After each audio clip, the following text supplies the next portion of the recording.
Hello guys, welcome back to my channel once again here on YouTube. Thank you very much for joining me today for this review I'm about to do for you for WWF Royal Rumble 2001.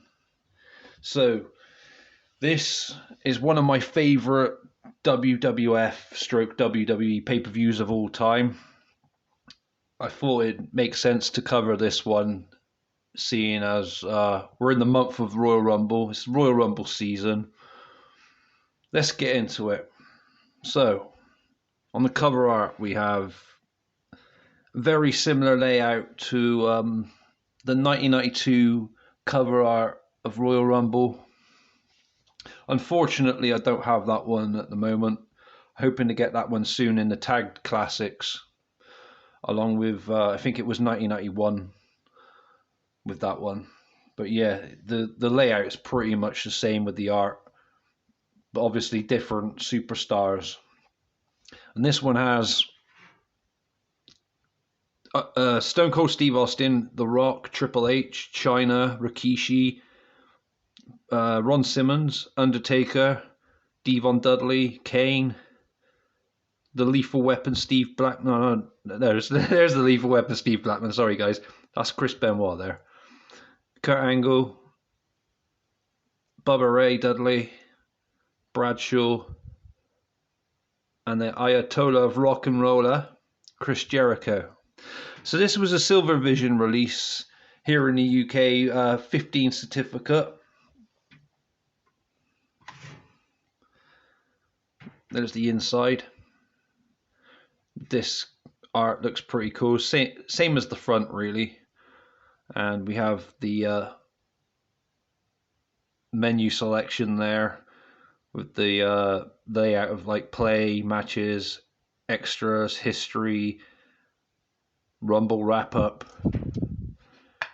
Behind the disc and the insert, we have adverts for various DVDs. So we got like Stone Cold Steve Austin's Hell Yeah, WrestleMania 15, The Raging Climax, The Rock, The People's Champ, SummerSlam 99, another favorite of mine, Royal Rumble 2000, and WrestleMania 16 or WrestleMania 2000, whatever you guys want to call it. I don't mind. On the back of the insert, it has this. I'll put it in like that so you guys can read that a sec. I'm going to go over the matches in a second. Just put everything back together again. Right. There's the spine, sorry guys.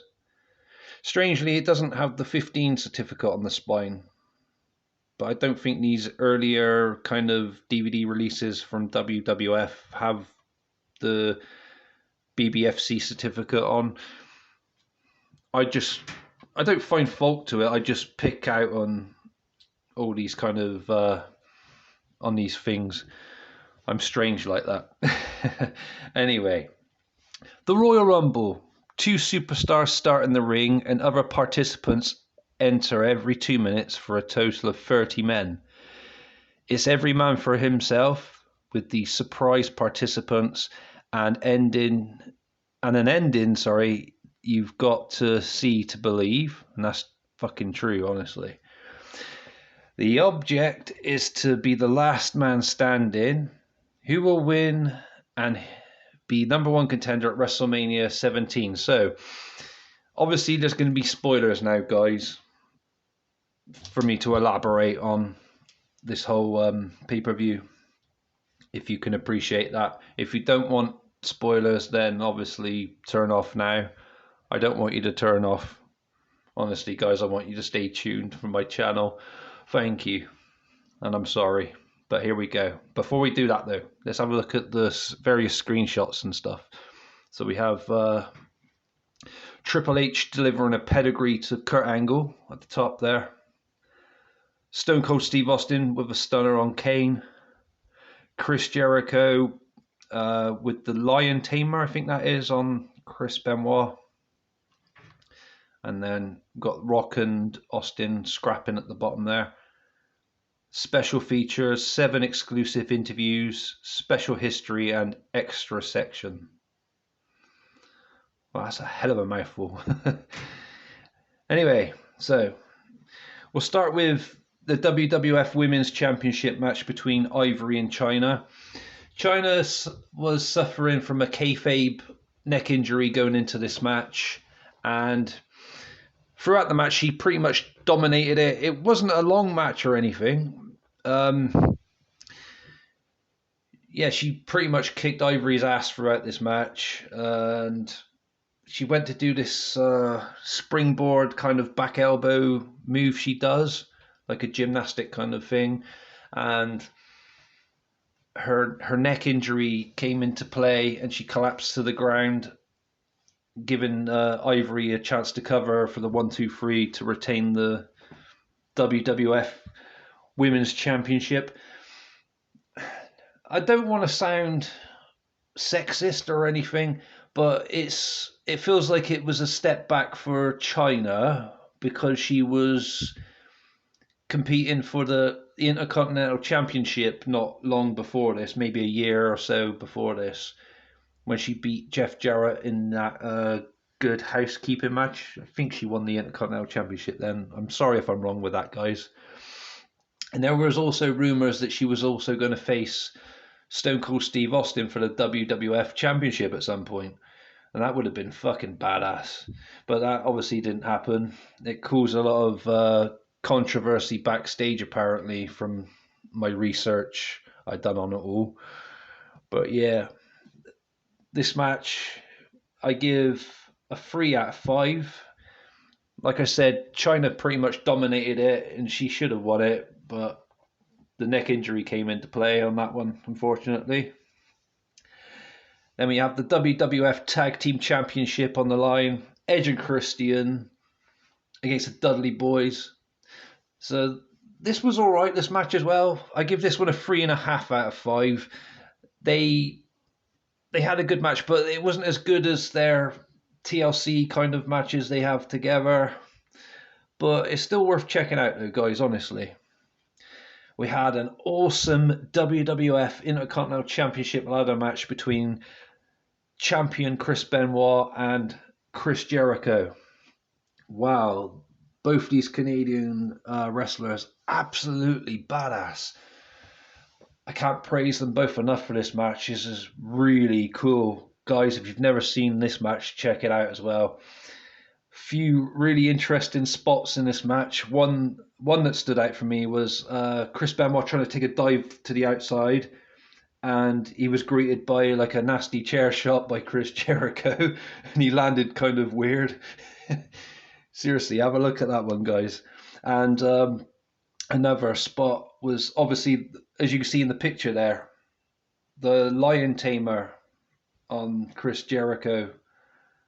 Sorry, the lion tamer on Chris Benoit, sorry, on top of the ladder, bending his back over. It's just absolutely brutal.